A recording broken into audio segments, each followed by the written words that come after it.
Glória a Deus, queridos, Deus abençoe. Continuando aqui o nosso devocional, seguindo nosso plano de leitura. Vou estar trabalhando aqui os capítulos 8, 9, 10, 11, 12 e 13 de Êxodo. Amém, queridos? Eu quero destacar aqui no capítulo 13, versículo de número 14, 15 e 16, que diz assim: Quando teu filho amanhã te perguntar, que é isto? Responder-lhe-ás: O Senhor com mão forte nos tirou da casa da servidão, pois sucedeu que, endurecendo-se Faraó para não nos deixar sair, o Senhor matou todos os primogênitos na terra do Egito, desde o primogênito do homem até o primogênito dos animais. Por isso, eu sacrifico ao Senhor todos os machos que abrem a madre, porém todo primogênito de meus filhos eu resgato. Isto será como sinal na tua mão e por frontais entre os teus olhos, porque o Senhor, com mão forte, nos tirou do Egito. Amém, queridos? Que Deus nos abençoe neste devocional. Vamos lá. Queridos, nós damos continuidade aqui à saga de libertação que Deus tem para o seu povo. E Deus, ele sabe muito bem como impactar o seu povo e promover libertação. Dos capítulos 8, 9 e 10 em diante, até aqui o capítulo de número 11, nós temos Deus mandando pragas. E eu creio que você conhece bem um pouco esse contexto, que eu não vou me ater a ele, mas vou apenas aqui contextualizar. Deus, ele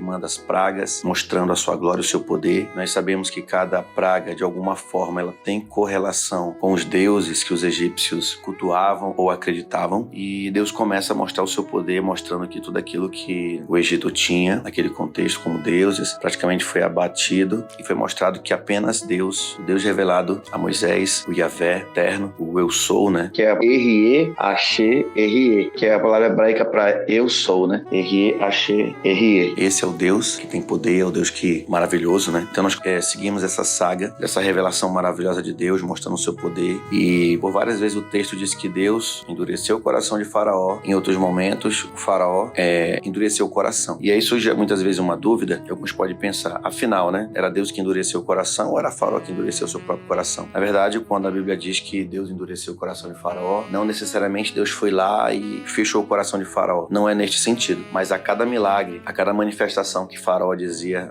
vou liberar o povo, aí depois ele retrocedia e dizia, não, o povo não vai mais, e dizia que Faraó endureceu o coração, na verdade, o que seria mais coerente interpretar é que, na verdade, a cada manifestação sobrenatural de Deus, Faraó invejava, não aceitava, retrocedia, se enchia de vaidade. Então, na verdade, o endurecimento que acontecia não era que Deus ia lá e endureceu o coração, mas, na verdade, o endurecimento ocorria em virtude do poder e da manifestação de Deus. Bom, aqui é apenas uma curiosidade, então nós temos essa saga aqui acontecendo, tá? Até o capítulo de número 11, praticamente as pragas ali. Temos aqui as pragas acontecendo, no caso 10 pragas, né? Temos, desde lá do início, esse propósito, né, de Deus manifestando, né, a sua grandiosidade a Faraó. Quando chega aqui no capítulo 11, nós temos praticamente a última praga, que é a morte dos primogênitos. E aqui tem uma curiosidade. Todas as pragas até então, automaticamente, Deus já guardava o seu povo automaticamente. Preste bem atenção no que eu vou falar para você. Que é mencionado aqui no capítulo 10, que é onde tem a 9ª praga. Até ali Deus está guardando o seu povo. As pragas vêm sobre o Egito, mas nunca caem sobre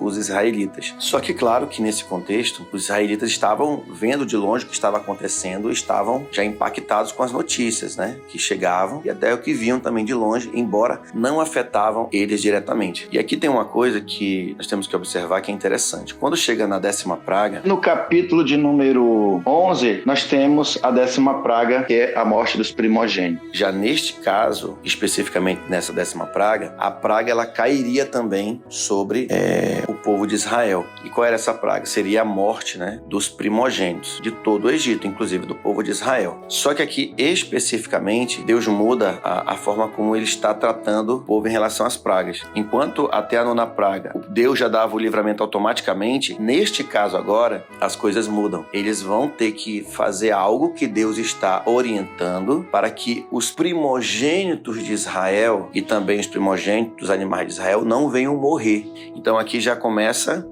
entrando uma questão de fé. Então Deus já orienta Moisés, fala o que vai fazer e manda, né, sacrificar um cordeiro, passar o sangue nos umbrais das portas, né, nas aduelas das portas. Ele manda que o povo obedeça, coma ervas amargas, coma pão sem fermento. Tudo isso como um grande símbolo do que eles iriam compreender mais à frente. Porque muitas coisas que Deus vai fazer em nossa vida, Ele simplesmente vai dar o comando e por fé nós vamos fazer. Embora nós não entendamos como dar-se-á os acontecimentos futuros, mas aí entra a fé. Então o povo teve que acreditar, né, que aquele ritual, aquele simbolismo, aquele animal sacrificado, ele seria o símbolo da libertação. E Deus pede que o povo faça isso, né, através de Moisés, seu servo, e o povo assim vai fazê-lo. E já se preparar para saírem, porque essa seria o golpe final, né, contra a dureza, né, contra o Egito. E assim nós sabemos que acontece, eles passam, né, eles obedecem Moisés, é o primeiro mandamento, digamos assim, diretamente ao povo, e eles fazem isso, né, fazem todo o rito da Páscoa, que é passagem, porque eles vão passar, né, de um estágio para outro, por isso que o nome é passagem. Trazendo para a nossa vida é justamente isso que Deus faz. Primeiramente, Ele nos tira de uma condição, e mais à frente, no decorrer do nosso devocional, nós vamos entender o porquê que Deus faz isso, né? Por que Deus, Ele nos tira primeiro para depois trabalhar em nós. Ele nos tira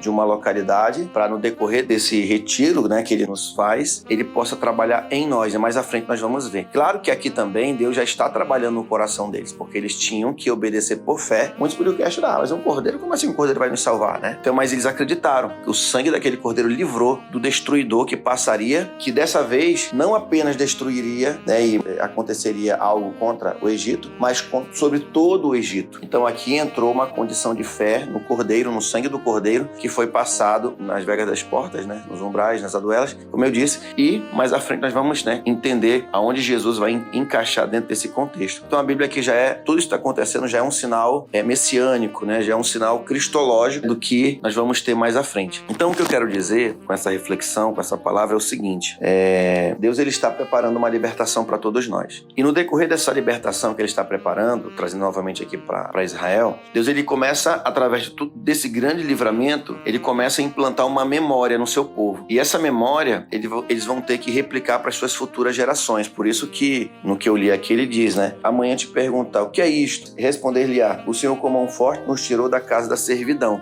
Então, os atos de Deus, eles devem ser lembrados. O agir de Deus em nossa vida, ele deve ser recordado. Por quê? Porque o ser humano, ele flerta com esquecimento. E um povo que não tem memória é um povo fadado a desaparecer. Então, por isso que nós temos que celebrar as festas, nós temos que celebrar a Santa Ceia, nós temos que celebrar o batismo, nós temos que celebrar o nosso encontro com Deus, o momento que Deus nos tirou, né, da terra, né, do mundo que vivíamos outrora e nos trouxe para a maravilhosa luz. Nós devemos ter sempre essa lembrança muito viva dentro do nosso coração. Deus, Ele quer preservar algo que o ser humano, ele rapidamente, ele permite acontecer, que é o esquecimento. Você vai perceber no decorrer das leituras que lá na frente, depois eles vão passar pelo Mar Vermelho, automaticamente eles não vão nem perceber a grandeza que Deus fez na vida deles e vão ser tentados já a reclamar e murmurar. Então eu quero dizer para você, hoje, né, fechando essa palavra agora nesse momento, é que Deus continua e continuará fazendo maravilhas em nossa vida. A lembrança é a gratidão. Então uma lembrança contínua e sincera, honesta, digamos assim, bem sensível daquilo que Deus faz por nós, é fundamental para a continuação do nosso processo de libertação. E nós nunca devemos esquecer e não fazer apenas como um rito.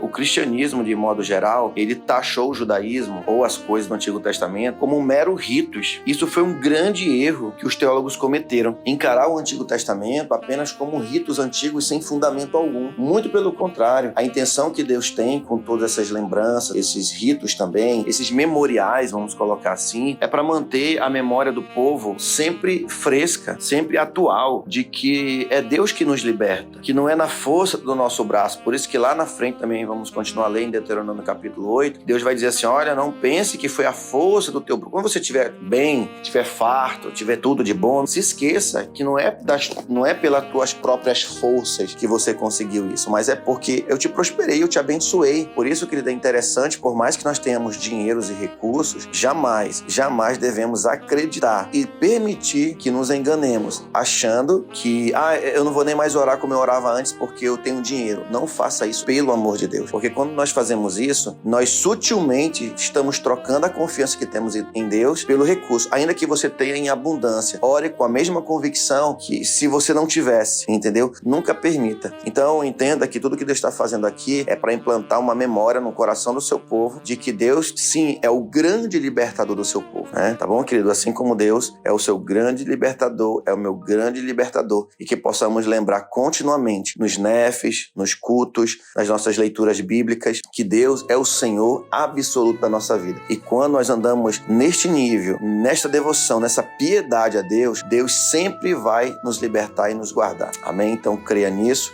que Deus te abençoe com essa palavra, em nome de Jesus Cristo.